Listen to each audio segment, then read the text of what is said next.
boa noite! Sejam todos muito bem-vindos no nosso painel regional e hoje nós estamos recebendo aqui no nosso estúdio para uma conversa que vai ser muito especial, Miriam Nolandi, ela que é coordenadora ambiental da Sanasa aqui de Campinas. Miriam é graduada em Tecnologia Sanitária pela Unicamp. Dentre outras formações, Miriam também é especialista em gestão ambiental.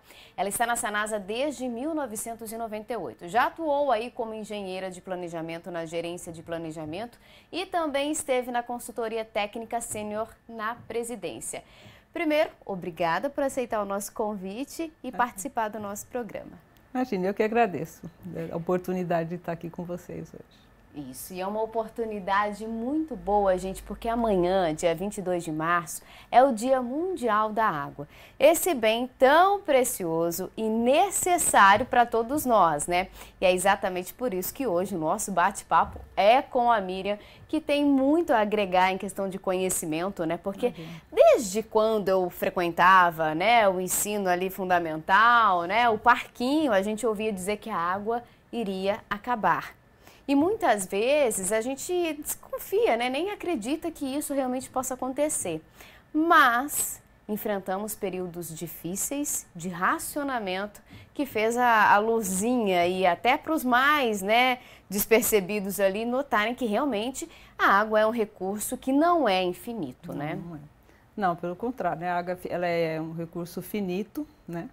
E tem que ser muito bem preservado, né? Por causa da qualidade, por todas as necessidades que a gente tem com ela, porque ela é fundamental para a vida do ser humano, né? Então, nós temos que cuidar muito bem dela. E a gente, às vezes, quando pensa, né, que a água não vai acabar porque chove, né? E aí reabastece ali os mananciais, os reservatórios, mas não é bem assim, né? Porque nem toda a água é potável e nem toda a água consegue ser captada e direcionada para a estação de tratamento, né? É apenas 0,2% da água doce que pode ser utilizada para abastecimento, né, no planeta Terra. Então, realmente é uma porção bem pequena, porque nós temos água subterrânea, né?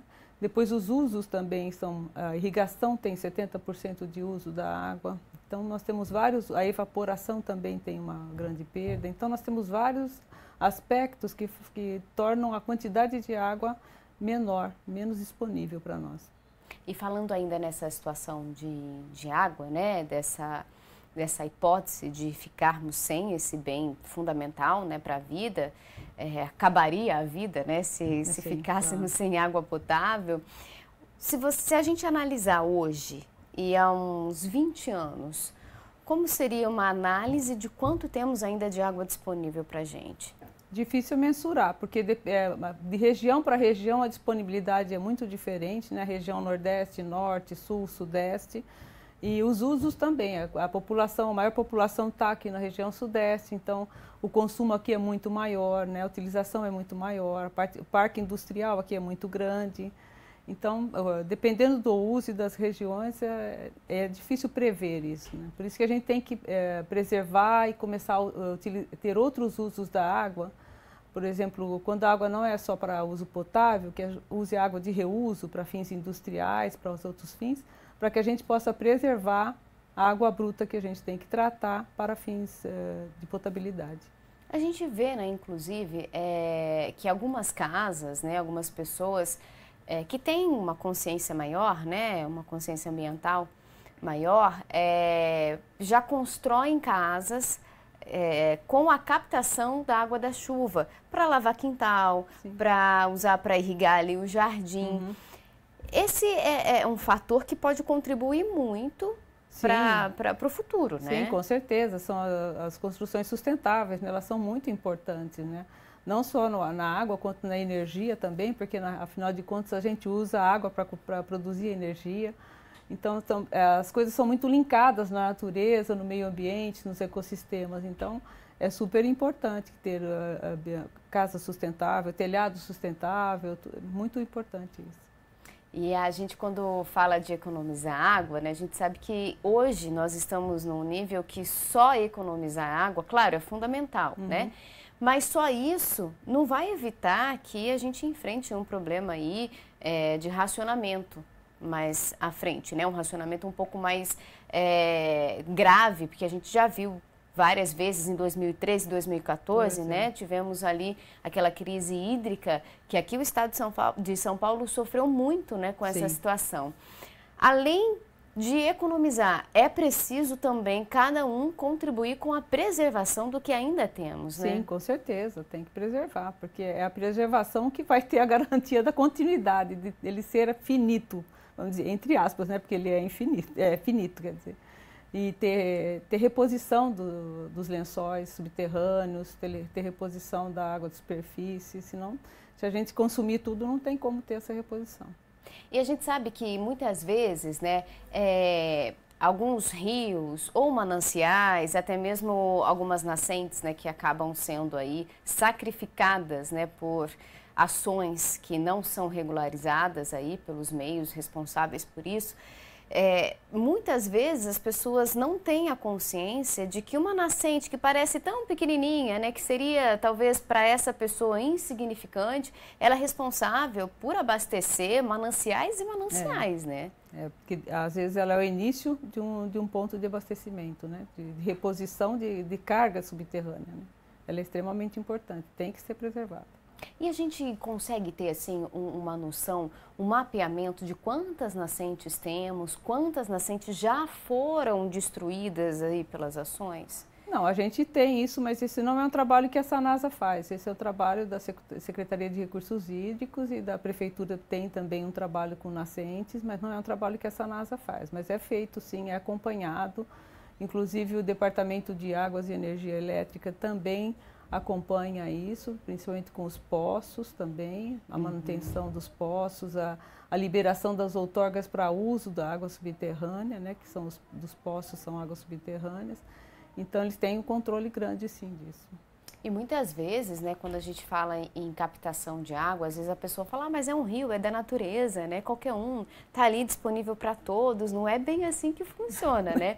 Tem legislação, tem regulamento, né? A Sanasa faz ali o trabalho dela, todo regularizado, e muitas vezes as pessoas, até que moram mais na área rural, né, tem às vezes, por falta de conhecimento até, essa questão da captação de água de rios de uma forma irregular. Isso prejudica um todo, né? Sim, um todo e a saúde da pessoa. É um risco muito grande que ela corre, né? Porque a água cristalina, nem sempre ela é uma água de boa qualidade. Ela pode ter micro-organismo, ela pode ter uma porção de inconvenientes minerais e substâncias que a pessoa não consegue ver a olho nu. Então, precisa tomar cuidado. A água de mina, por exemplo, que a pessoa acha que é uma delícia, é fresquinha, é uma água gostosa para se tomar, mas de repente ela é bem contaminada e você não percebe isso. E isso você tomando e acumulando no organismo, com certeza vai ter um efeito indesejável. Pode inclusive aí trazer doenças causadas por intoxicações, sim, né? Intoxicações graves. A gente, às vezes, água corrente, limpa, sem cheiro, é água potável. Não é dessa forma porque às vezes ela funciona. Passa por tipos diferentes de rocha e que ela carrega esses minerais. E esses minerais podem, por exemplo, até o flúor, né? Tem poço que tem uma água subterrânea que tem um flúor natural em excesso, né? E, então você não pode usar essa água, vai causar mancha, que é a fluorose nos dentes, aquelas manchas nos dentes, vai ter um acúmulo no organismo. Isso não é saudável, isso é indesejável. E a pessoa não percebe, se não tiver uma análise da água, você não vai perceber, olhando, cheirando, nada, não vai ter, né? Que a água é insípida, então você não percebe. Então precisa tomar muito cuidado com água de fonte, de nascente, de bica, entendeu? E mesmo água subterrânea, quando captada.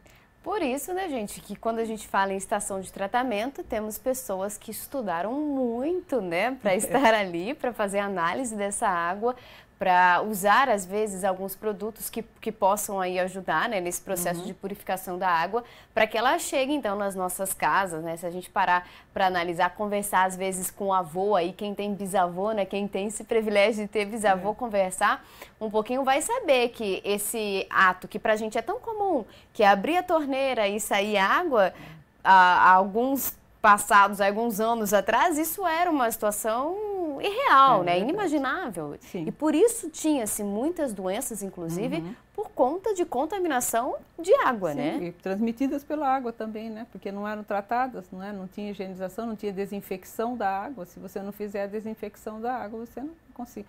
Até no tratamento convencional, ele passa por várias etapas, mas a desinfecção é extremamente importante, porque ele vai passar pela rede de distribuição. Né? Ele tem um tempo dentro dessa rede, então ele tem que ter a dosagem de cloro adequada para que elimine os micro-organismos em todo esse trajeto em que ele está passando, entendeu? Para chegar com qualidade e garantia na residência, né? E a Sanasa, não só a Sanasa, como todas as estações de tratamento de água para abastecimento humano, elas seguem portarias do Ministério da Saúde, né?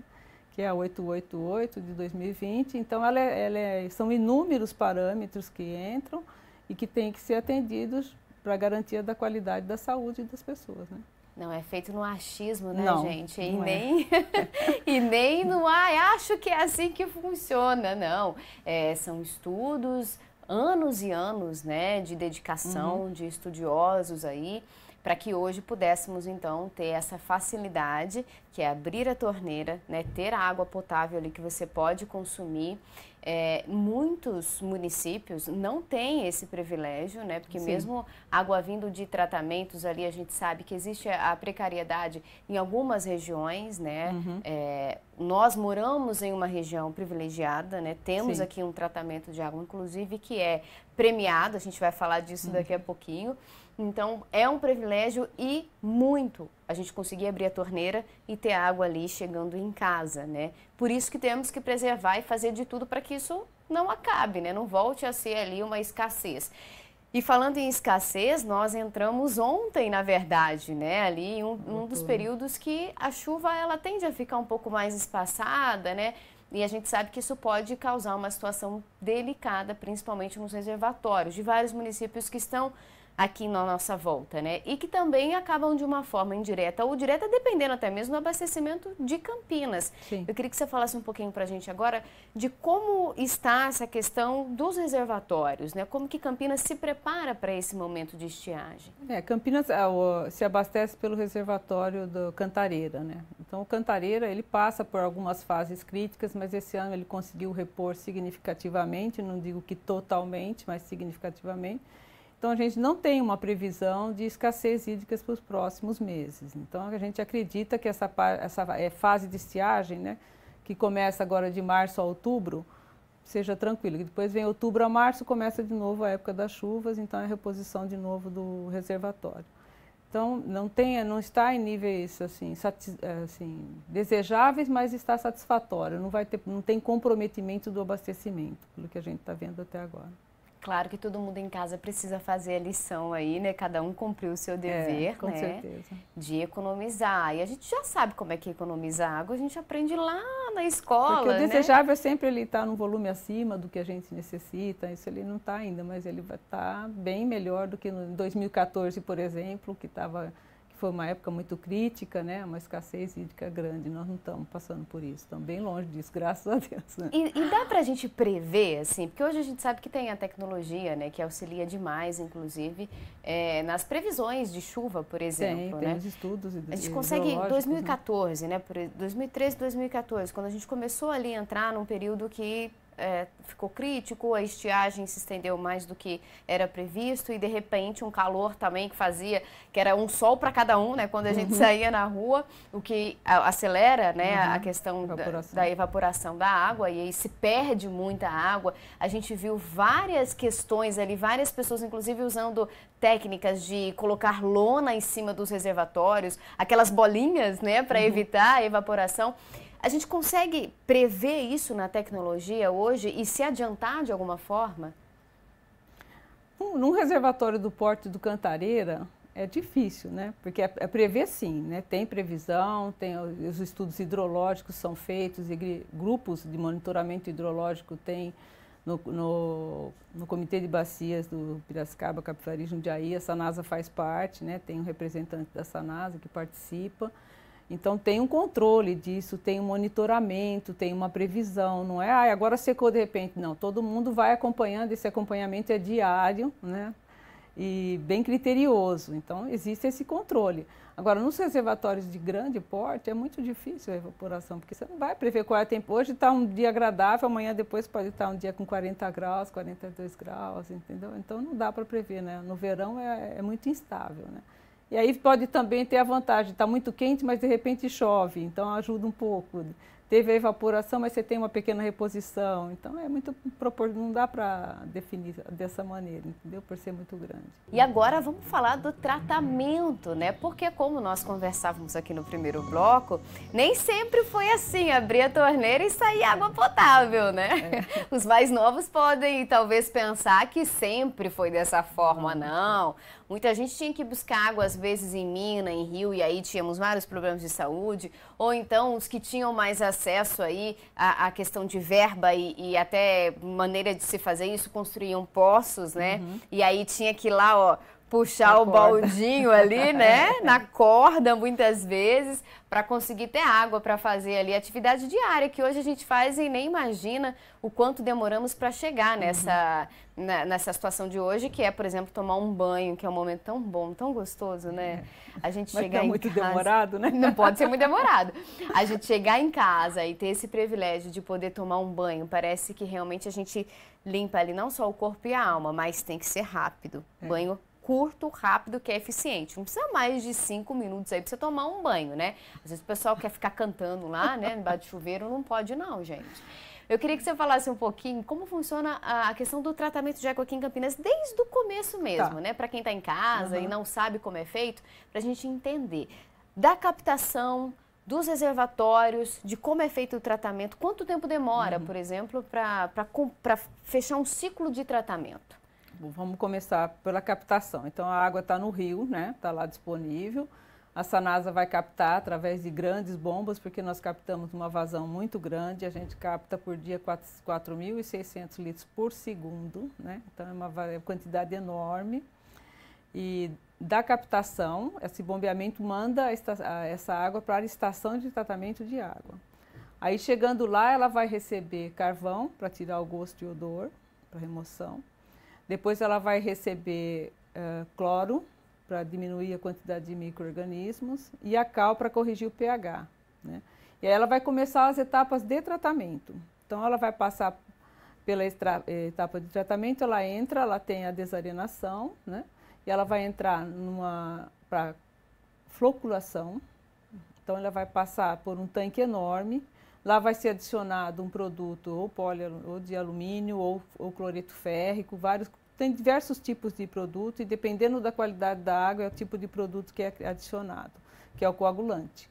Ele vai entrar nesse tanque, vai ser misturado com equipamentos específicos para isso, mistura o produto na água, ele tem um tempo de detenção, que conforme ele vai passando, ele vai tendo esse tempo de detenção, a sujeira vai se decantando, que é o decantador, então a sujeira vai indo para o fundo do tanque e a água vai saindo clarificada por cima. Então, nós temos a floculação, que é a formação fazer a sujeira se aglomerar, né?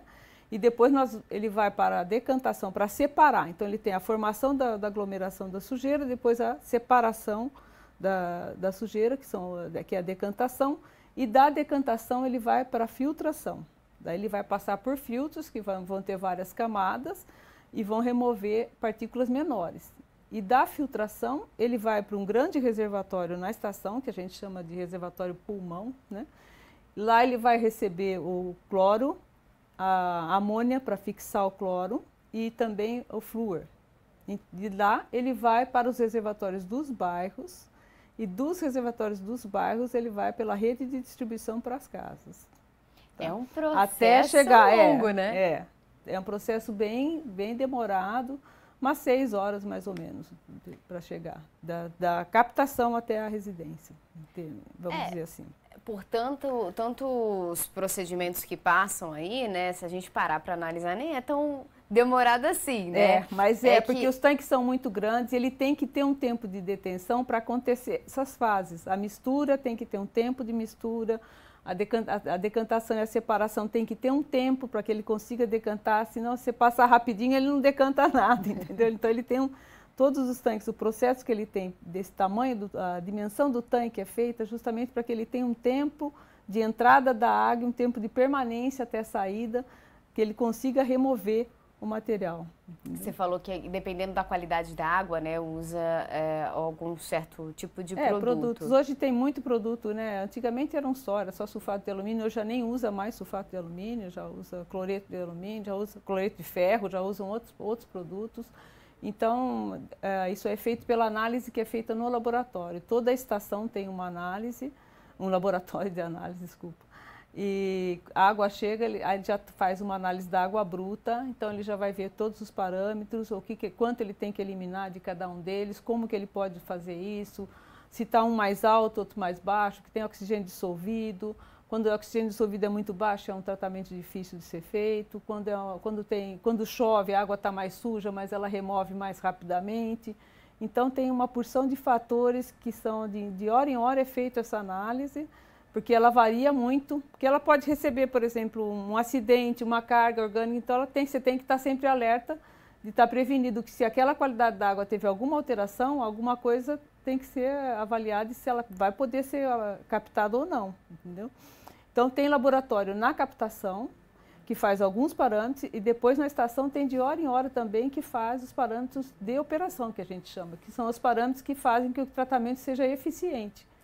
São muitos litros são ali muitos por litros segundos, e não né? pode, e se você não conseguir remover ali, você não pode enviar essa água para as casas. Pede-se todo... Não tem como, né? Não tem, o que você vai fazer com essa água? Você não tem como retornar, entendeu? Não tem como você jogar no rio novamente. Então, você tem que ter um critério de tratamento que ele seja eficaz, porque senão, se ele não estiver ali, não for eficiente, ele não vai conseguir, ele não pode distribuir essa água, ele tem que parar no reservatório, não vai acontecer isso, né? A operação, ela é uma coisa contínua, é difícil, né? Então, tem que ser, a pessoa tem muita experiência, a gente tem excelentes técnicos, tanto de operação como de laboratório. Tem muito equipamento no laboratório, é um laboratório que tem muitos equipamentos sofisticados, que fazem análises instantâneas, então isso é também muito importante. A Sanasa hoje tem, assim, uma tecnologia de ponta em tratamento de água, então a gente pode dizer que a água de Campinas é muito bem tratada, porque além da qualidade não ser tão péssima também, nós captamos um rio com qualidade classe 2, né? Atibaia não é um rio de qualidade como é um rio de qualidade 4, por exemplo. Então, a gente tem uma qualidade já razoável e a gente tem, assim, corpo técnico, a parte da instalação das estações também, né, são modernas, são sempre modernizadas, são sempre reformadas. Então, e muita gente para trabalhar nessa área bem especializado, tanto laboratório como operação, que faz com que a qualidade da água seja muito boa, né?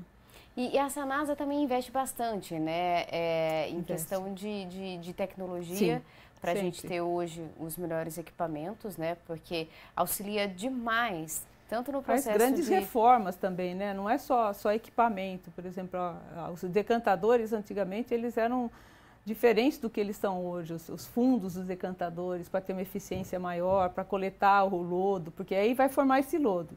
E depois de um tempo, esse decantador para, né? Porque a gente sempre tem essas partes dos sistemas duplicadas. São 2 decantadores, 2 filtros, 2 floculadores, entendeu?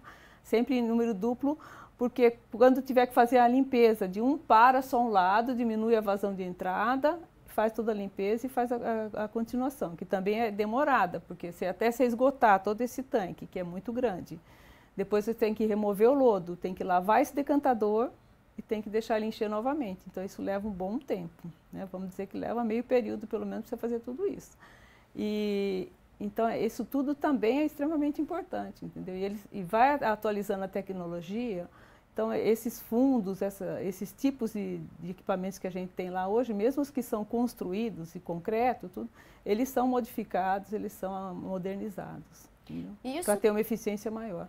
E isso tudo, né, essa eficiência toda, além desse investimento na tecnologia, em buscar conhecimento, fez com que a Sanasa aí por 4 anos consecutivos, né, mantivesse o prêmio. Você acredita que realmente essa condição da Sanasa se dá a essa importância, né, que é levada por todos que trabalham ali, né, porque é um processo. É claro, existem os técnicos que têm suma importância ali em analisar, fazer a análise da água, todo o pessoal que é envolvido nessa primeira parte de captação da água, porém, é um processo que depende de vários setores. Sim. Você acredita que essa unificação e esse investimento faz com que a Sanasa detenha esse prêmio por 4 anos? Sim, com certeza, porque é o que você falou, é uma cadeia, né? Não é só o tratamento, a rede de distribuição, o pessoal que trabalha nas ruas, eles são fundamentais para a empresa. O trabalho deles é fundamental, ele tem que fazer um bom trabalho, aquela rede, quando ela passa por manutenção, ela tem que ser desinfetada, esse trabalho tem que ser feito adequadamente. Então, você vê uma pessoa na rua, você fala, é um simples encanador. Não, não é. Esse simples encanador tem que trabalhar com muita tecnologia, com muito conhecimento, ele é treinado para isso, ele é capacitado para isso, porque é super importante o trabalho que tem dele, senão todo o trabalho que você tem anterior do tratamento é perdido, porque se você fizer uma água de boa qualidade na saída da estação, para os reservatórios, mas que na distribuição você tem uma recontaminação, não adianta nada. Então, a garantia da qualidade está no serviço do começo ao final, entendeu? De ponta a ponta, em todas as fases do tratamento, da distribuição, que tem que ter o pessoal qualificado, o pessoal capacitado para estar trabalhando. Então, é muito importante esse trabalho do pessoal de rua, dos operadores de rede, é muito importante. Senão, todo o trabalho que foi feito antes é jogado fora, é desperdiçado. Se perde, né? Se perde, é desperdiçado, porque não tem que ser, é super importante o trabalho deles. E aí entra também a questão do risco quando a gente fala em ligações clandestinas, Sim. né? Porque a gente sabe que muitas vezes, infelizmente, algumas pessoas acabam aí fazendo essas ligações, né, de forma clandestina, para não pagar talvez a taxa ali de consumo. A gente entende que existe uma necessidade, né, que existem pessoas que realmente não têm condições, mas essa ligação clandestina e essa captação, vamos dizer, clandestina de água, mesmo que seja da rede, não garante a pureza da água, porque a partir do momento que que mexeram na rede ali de distribuição, às vezes pode ter deixado aberto, né? E aí a gente tem muitas vezes próximo passando esgoto. Isso é perigoso demais, né? Não, a ligação clandestina é um risco, realmente, é muito perigoso. A Sanasa está sempre mapeando, procurando eliminar esse tipo de ligação, porque realmente ela é um problema para a Sanasa, né? E a Sanasa tem também um trabalho muito interessante, já desde 1994, que combate a perdas, que é o trabalho da troca de redes, né? Que é o trabalho da troca de redes de cimento amianto, que são as bem antigas, as tubulações. Então, essas tubulações estão bem deterioradas e elas precisam ser substituídas. Então, já foram substituídos até dezembro de 2021, foram 600 quilômetros de rede de água que já foram substituídas. Ela tem um outro sistema que está financiado pelo governo federal, com mais 423 quilômetros de rede, né, para ser feito em 4 anos. Então, quando a gente passa na rua e vê aqueles canos tudo no aéreo, né, aquele aéreo provisório que a gente tem, né, que a gente está fazendo troca de rede. E a gente utiliza um método muito moderno que se chama método não destrutivo. Não abre a rua, né, não faz aquela vala de ponta a ponta na rua. A cada 100 metros faz uma entrada e o equipamento entra, ele retira o tubo anterior, antigo e passa com a nova tubulação, entendeu, por baixo, sem quebrar a rua. Então ele vai fazendo todo esse trabalho. Acho que agora que está acontecendo bastante é na região do Chapadão, ali, do Castelo, Guanabara, ali está tendo uma grande troca de rede naquela região.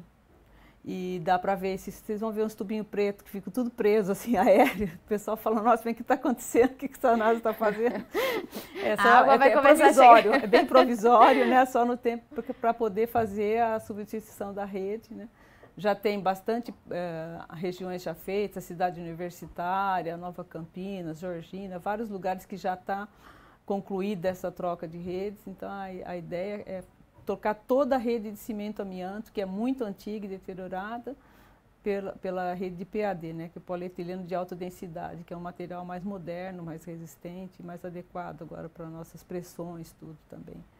Tem também as válvulas retentoras de pressão, que fazem a setorização da água e que fazem a adequação da pressão para não ter tanto rompimento, né. Então, tem vários fatores também que são analisados na distribuição para evitar rompimento e também para evitar a manutenção do sistema em funcionamento na rede de distribuição. Então, esse combate a perdas nosso é muito eficiente, é um dos mais eficientes no país, porque nós temos hoje 20,5%, enquanto que em todos o estado é maior, 36%, né? 40%. Então, nós somos um modelo nessa área em troca de redes, em combate a perdas. Então, é bem importante também isso, não só na qualidade, da quantidade como na qualidade da água, né? E é interessante, muito, né? Porque é um trabalho que a gente vê acontecendo, né? Várias vezes. Há pouco tempo eu passei ali perto da Andrade Neves, em um dos cruzamentos, e estava tendo uma manutenção da Sanasa ali, né? Inclusive estava chovendo e os técnicos estavam lá fazendo os trabalhos, né? E você para pensar, para analisar, que realmente é um trabalho que não tem como você paralisar o abastecimento para fazer. Claro, em alguns pontos existe talvez uma necessidade de interrupção de abastecimento, mas isso não pode se prolongar, né? Essa interrupção tem que ser ali de 6 a 8 horas no máximo, porque nem todo mundo tem caixa d'água em casa, elas né? acontecem quando são redes maiores, que não são redes coletoras, são as adutoras, né? Que são as de grande porte. Acontece de ter rompimento, de ter problema, de ter vazamento. Então, aí sim, aí tem que parar o sistema. Então, são fechadas as válvulas em alguns trechos, que mantém aquele trecho que precisa ser trabalhado seco para poder fazer o reparo e depois entrar em operação novamente. Aí sim. Aí tem essas paralisações que você fala, que o pessoal reclama, que é falta d'água, não é falta d'água. É só uma manutenção, tem que fazer manutenção, necessária. porque também se deixar ela vazando, já vai chegar uma hora que não vai. Em casa a gente precisa fazer manutenção, né? Não pode deixar uma tubulação vazando, ela contamina, ela para de abastecer com o tempo, né? Ela vai aumentando, né? É como uma trinca, ela vai abrindo e vai perdendo mais água ainda, então ela não vai funcionar há um certo tempo. Eu queria que você falasse um pouquinho a respeito dos índices da Sanasa, né? Das estações de tratamento, de abastecimento. A Sanasa tem hoje 5 estações de tratamento de água, né? 4 estações são abastecidas pelo Rio Atibaia, né? Que abastece 97,5 a cidade, o município todo, e 2,5 da Capivari, Rio Capivari abastece. Então tem uma no Rio Capivari e 4 no Rio Atibaia, são 5 estações. O índice de abastecimento de água potável é de 99,81%, é quase 100%. É altíssimo mesmo. Tanto que nós estamos, de acordo com o novo marco de saneamento, com os índices que a gente tem hoje, a gente já atende ao novo marco de saneamento. Nós não temos que chegar a atingir, já estamos atingindo. Porque nós temos 99,8% de abastecimento e 96,42% de coleta e afastamento de esgoto. E 100% de capacidade de esgoto de tratamento, entendeu? Então, o esgoto nós temos 100% tratado. Agora, com a última EPAR, com a EPAR Boa Vista, entrando em operação, ela já vai chegar já chegou a 100%, que entrou em junho. O que é um feito, né, a se comemorar, quando a gente fala em questão de tratamento a 100%, você não precisa ir muito longe para encontrar... É capacidade instalada. Nós temos capacidade de coleta e afastamento, nós temos 96%, 96,42%. Temos 22 estações de tratamento de esgoto em Campinas e 2 estações de água de produção de reuso, que é a EPAR. Que é a EPAR Capivari, que foi a primeira, que já está em operação e já trata 360 litros por segundo. Ela passa por um sistema microbiológico. E depois ela tem as membranas filtrantes, que são as membranas que vão retirar tudo que tiver de contaminação, de poluição, porque elas são microporos, então elas retêm toda a sujeira e toda a contaminação que tem na água, bactérias, micro-organismos, tudo é retido. Ela sai uma água quase com pureza, vamos dizer. 99% de remoção das impurezas na água sai no processo da EPAR. Então, agora está entrando a Boa Vista também, e a gente tem mais 4 estações que vão ser feitas, que a gente chama de retrofit, que é a modernização das estações. Então, que é isso que a gente vai fazendo. Como a gente já fez na água, né?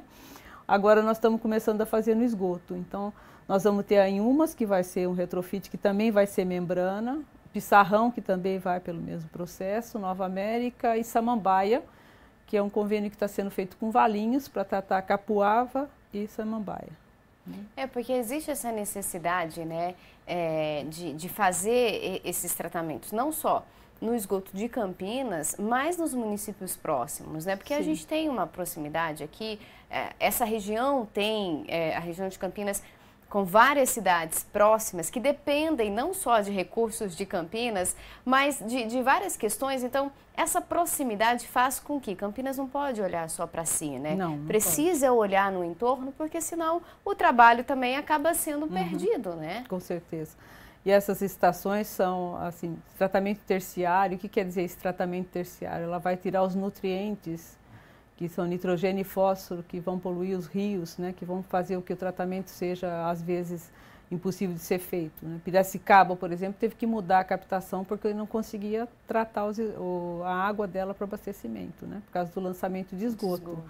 Porque se o lançamento de esgoto não tiver eficiência, ele vai lançar, ele é melhor do que lançar em natura, mas de qualquer forma ele lança numa qualidade que depois você não consegue tratar, então também não resolve o problema.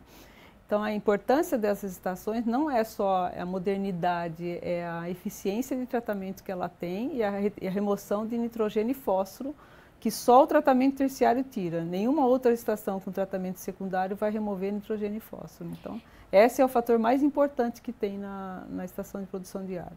E para quem está em casa, né, às vezes não entende essa questão do tratamento do esgoto, às vezes reclama, inclusive, da taxa, né, que aparece lá, mas eu pago 2 vezes, eu pago quando chega e eu pago quando sai. Se o esgoto não for tratado, ele vai ter que ser lançado em algum lugar. O esgoto não evapora, ele não some, né, do meio ambiente. Ele não vai para um lixão, vamos dizer assim, como é o lixo que é captado aí da sua casa. Ele vai ser lançado em algum lugar.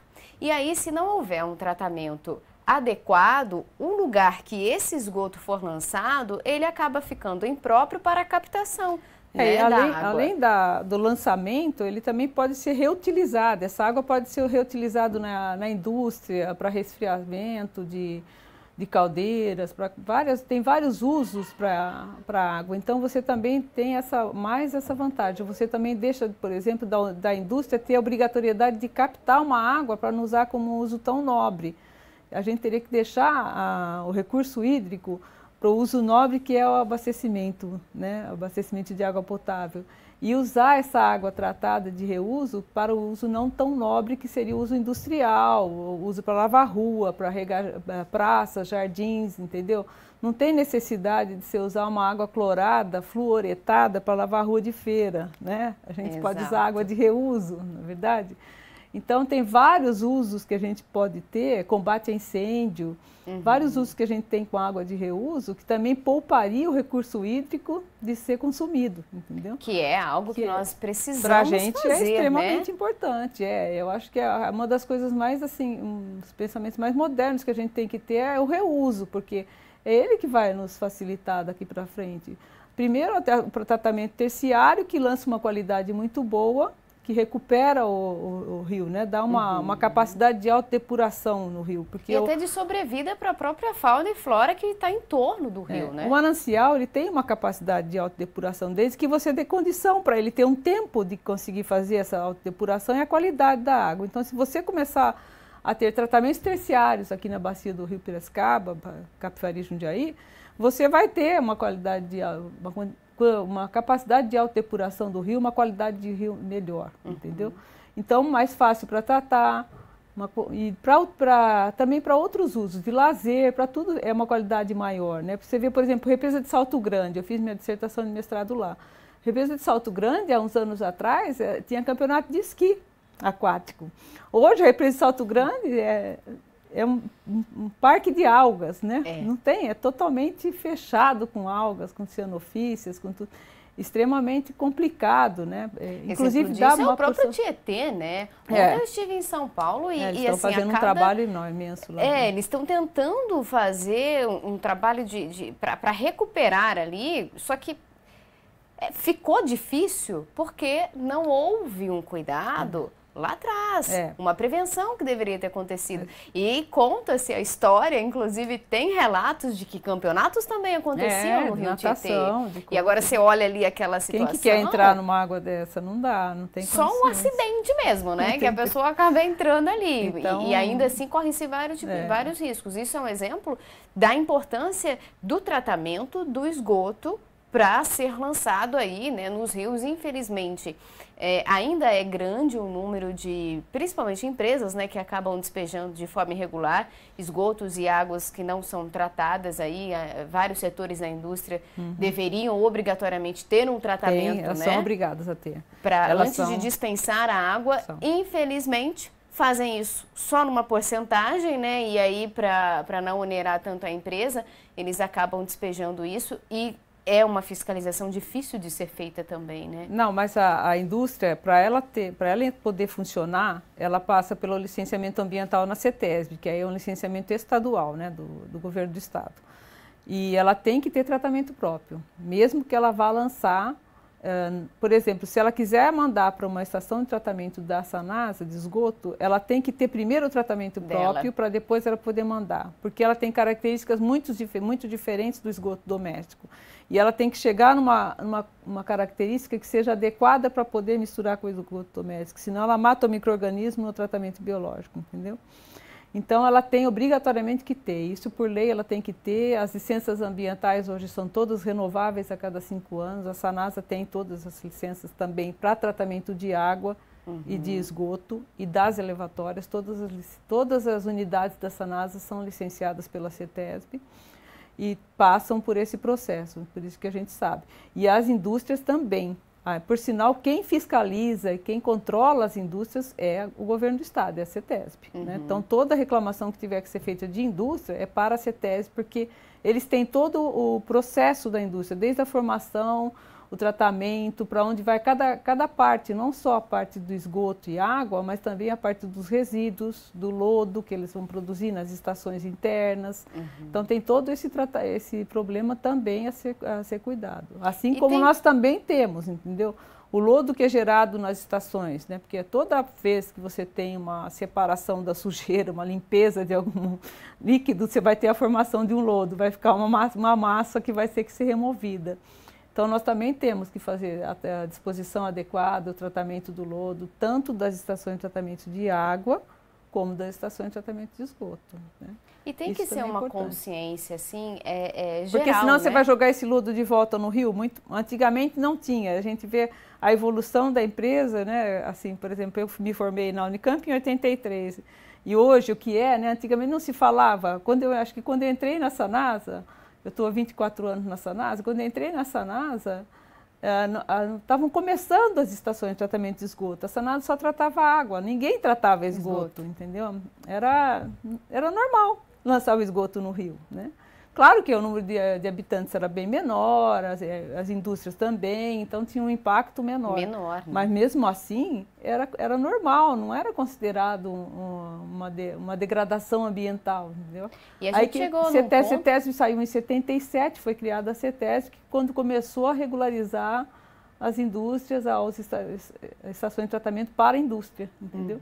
Então, daí para frente é que começou a ter essas modificações. E foi a própria necessidade, né, de termos tudo isso que fez com que as leis fossem criadas, que as fiscalizações acontecessem com rigor, porque se a gente parar para analisar, cresceu demais a quantidade de habitantes, né? O mundo cresceu demais. Nós vimos isso na pandemia, quando tivemos que parar, também, né? E aí vimos muitas situações ali, a própria despoluição causada, né, com a paralisação da pandemia, fez a gente observar e pensar um pouco mais, e principalmente nesses recursos naturais que a gente precisa cuidar, que a gente precisa tomar cuidado, porque senão a falta deles será trágica, né? Não tem nada substitui a água, não existe um substituto para isso. E nós não descobrimos nenhum outro planeta para que a gente pudesse ir também. Então aqui que a gente vai ter que ficar. Na pandemia também foi importante a água, né? Porque demais. Lavar as mãos, saneamento, né?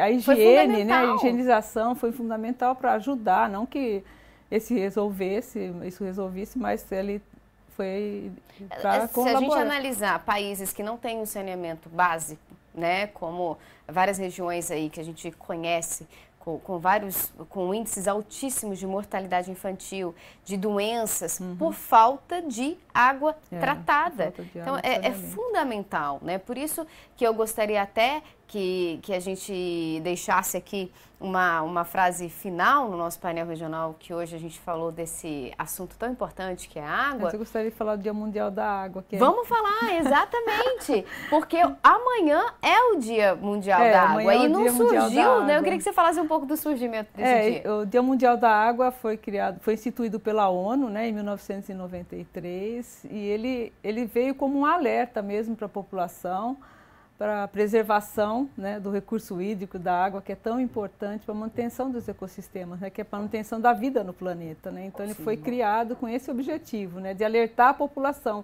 Então é importante que a gente comemore realmente o Dia Mundial da Água, fale, faça programas, apresente os avanços que a gente teve naquele ano, né, em tratamento de água, em qualidade de água, ou mesmo em sustentabilidade, né, porque hoje está se fazendo muitos trabalhos de sustentabilidade, e muito importante. E cada ano é um tema, né? E esse ano o tema é água subterrânea, o invisível, o visível, né?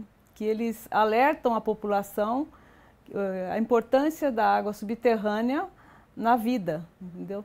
Como que ela vai estar impactando nos tratamentos, no abastecimento de água potável, nos sistemas de esgotamento sanitários, na agricultura, na indústria e nos ecossistemas.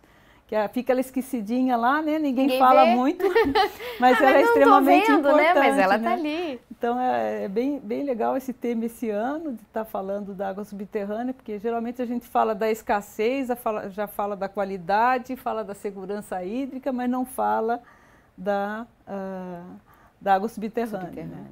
E em termos de segurança hídrica da Sanasa, que você já tinha falado no começo, que no fim a gente foi conversando e passou para outra coisa, é também importante a gente falar, porque a Sanasa tem esse trabalho de segurança hídrica, que é um trabalho que faz análise desde a captação, nas estações, nas residências, então da captação até a água chegar no consumidor, no cavalete do consumidor. Essa água é analisada novamente na rede, é feita coleta na rede, feita coleta até o cavalete, e tem 232 pontos que são feitos mensalmente de coleta de rede, né, para avaliar a qualidade da água, para ter garantia de que a água distribuída é realmente potável.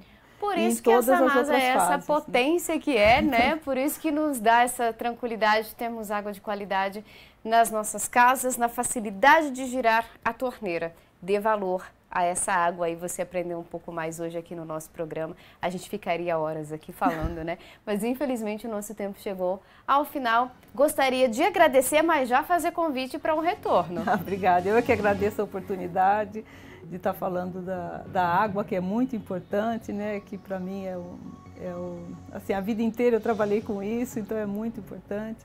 E da Sanasa também, porque o trabalho da Sanasa realmente é grandioso, é gigante. É de dar orgulho a todos os campineiros. É de dar orgulho a todos nós. Obrigada, viu? Agradeço. O Painel Regional de hoje fica por aqui. A gente volta a se encontrar na próxima segunda-feira. Até lá!